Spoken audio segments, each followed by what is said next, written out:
And as a result, we see a substantial change in what the practice was. The real issue for us here in Wales is to see if we can determine what was the practice of the first century.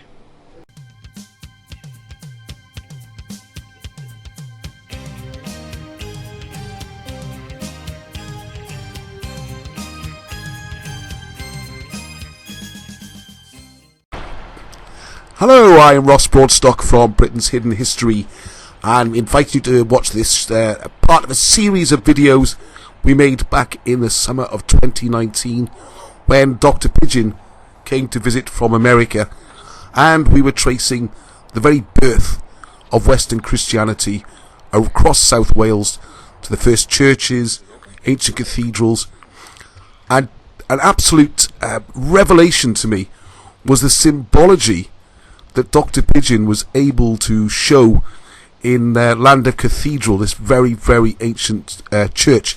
So we'll see part of that now, and there's more to come in the series. So I hope you enjoy this.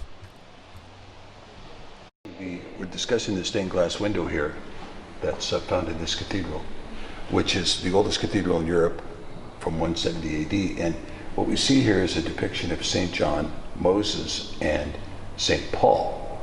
Now, Paul, of course, discusses that it's a shame for a man to have long hair, so he is depicted with short hair and a beard. Both Moses and John are depicted with longer hair, but Moses is depicted with horns.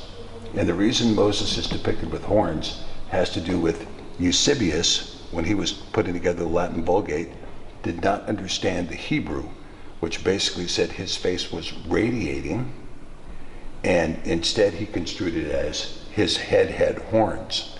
And so it was Eusebius who put the horns on Moses, and it is an inaccurate translation from the original Hebrew. You see the angels at the top? The concept is they're lovely blonde women, that are playing the violin, the harp, and the zither, right? Yeah. But the truth is, where it says harp in the book of Revelation, the Greek word there is kitara. Right. Kitara. Yeah.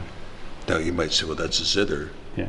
But the Spanish word is kitara. Yeah.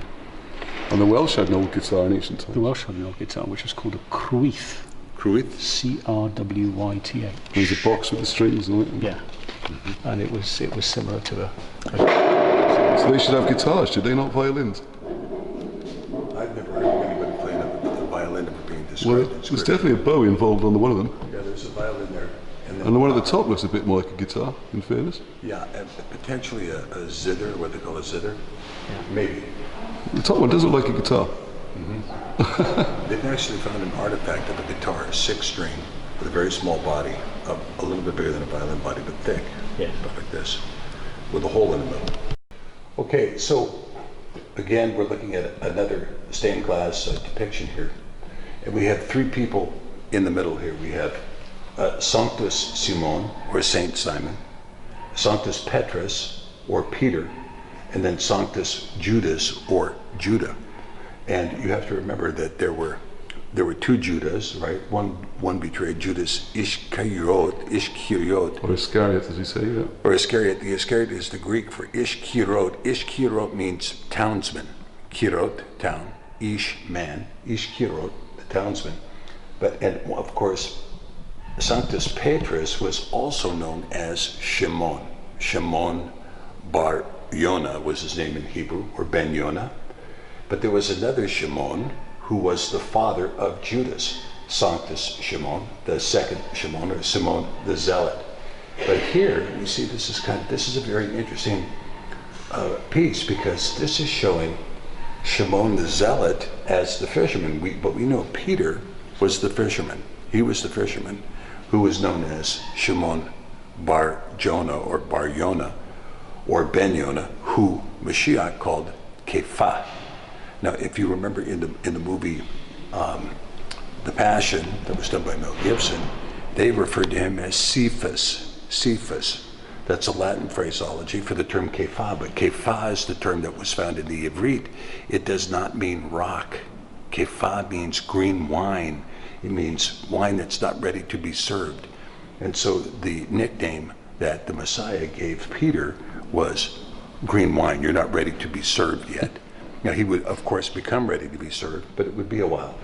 But Sanctus Simon there, being depicted as a fisherman, he was actually called Simon the Zealot, and his son Judas was Judas Iscariot, the son of Judas. Okay, then we have, of course, some Latin up in the top, which is giving us some interesting discussion points of the three angels. Now, what we see depicted with the angels is you have two-winged angel, and they're always women in these cases, and usually blonde women. Now, Mashiach tells us that the angels were actually asexual, neither male nor female, right? In the discussion where he says, in heaven there is no marriage because you will be like the angels. And the cherubim are described as twin-winged, but the seraphim are described as having 6 wings and 4 faces. And some of the discussion by Isaiah and by John the Revelator is that they're fearsome beasts, these seraphim. But here we see the cherubim as these lovely blonde women who are running around with the Latin signs. And of course, down at the bottom of this, we're going to see several symbols here that are indicating the discussion. So we see here to the left, the discussion of walking on the water. Well, of course, first we have the tempest in the boat. The tempest in the boat, we're going to drown. And Mashiach says, ye of little faith, and he calms the water, the wind and the sea. The scene below that is when they're fishing all day and they've caught nothing. And he approaches them after the resurrection. He says, put your net on the other side of the boat, and the net is full. The middle scene is walking on the water, where Kepha, Sanctus Petrus, Kepha, comes out into the water to meet him, walking across the water in the storm, and he begins to sink. And as he begins to sink, the Mashiach says, ye of little faith, though we all sink, right? Mm-hmm. We think we have faith and we all sink. And then finally, we have this discussion here at the end, which shows the description given by the Roman Church as to what happened to Petrus. It's actually in the Acts of Peter, which is a 3rd century work created by the Romans, telling us that Peter was in fact the rock upon which the church was built, which is incorrect discussion. And of course, they want to say that Peter died in Rome, etc., in order to claim apostolic succession. Seniority. Mm-hmm. And so this is given to us here. So this is a very confusing icon, a very confusing thing, because Peter has the key, I noticed, in the middle one in the book. He's given the key to the kingdom, right? Peter is given the key to the kingdom. Now, of course, there's great discussion as to what that means, that Peter was given the key to the kingdom. And of course, what we know about this Shimon Bar Jonah is that he spent a great deal of his life in Alexandria at the fortress Babylon, but he was very quick to travel. And he would travel with his disciple, whose name was John Mark, and the two of them would travel together and spend the time developing the practice of the first church. Now, how much of that practice actually survived? We don't know. We don't know, because there was a tremendous amount of shift that took place between the 1st century and by the time we get to the Council of Nicaea in 325 AD, there was a significant shift in the church for 2 reasons. One, Judaism would begin to form with the Council of Jamnia in the year 110 AD. And the Council of Jamnia is where they solidified what the Tanakh would be, the 39 books of the Tanakh. And they also began to hone in on what was called the Yerushalmi Talmud. So Judaism as an official religion did not yet exist in the 2nd century. So you had a practice that many of the followers of the Torah and the followers of the Pharisees or the Sadducees were coming in line with the teaching of the Rabbi Mashiach. And so this became very radical for those in leadership, because it represented a direct political confrontation to the ascendancy of Rome. And so there was a push that went on in Jerusalem beginning in about 30 AD to burn the writings of the followers of the Messiah. And they burnt all the scriptures they could find. And this was Jews doing this, burning these scriptures, and some Romans doing it. But by the time you get to the temple's destruction in 70 AD, most of the followers of Mashiach were long gone. They were long gone. They had left, and they didn't come back. And so what you see with this is we have a very confusing kind of icon telling us about Simon, the fisherman, who was the same Simon as Sanctus Peter, or Kepha, Shimon Bar Jonah. They were the same person, the fisherman. One sunk, one was a fisherman. There was another Simon, Simon the Zealot, who was the father of Judas Iscariot, described when you talk about the 12 disciples, right?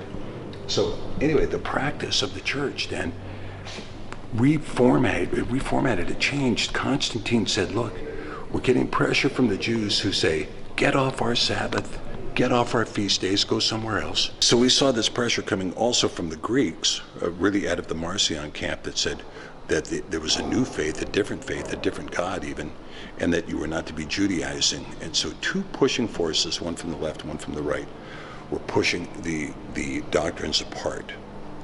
And after that, the church practice began to be completely morphed to adopt Babylonian practices, to adopt Kasdim practices or Chaldean practices, and to adopt even the practices of the fish god worship, Dagon worship, and to blend those all into a single practice called Catholicism. And as a result, we see a substantial change in what the practice was. The real issue for us here in Wales is to see if we can determine what was the practice of the first century. Thank you for watching the video. I hope you enjoyed that and found it informative. Britain's Hidden History Group has so much more going on our YouTube channel. The one you're watching now, there's a live stream, 8 o'clock UK time every Sunday. We speak to people like Wilson and Blackett, reprint their old books and help produce new ones. We go researching to the tops of mountains all the way down to the bottoms of caves. Busily recording the books, you can listen to them as well, and looking at mysteries and working out what we're not being taught in schools and preserving it, because the physical and written evidence is rapidly disappearing. You can also find out how to read ancient writing and hieroglyphs using the Welsh language. It's amazing. There's a Facebook group where this is being discussed. Along with a website, you can buy the books and help us. Also, as you can see, there's now a Patreon page where just a few pounds a month will make all the difference in trying to keep the project going and preserve this history for future generations, and also to find out for ourselves what is going on, what is Britain's hidden history. So until the next time, Heddwch!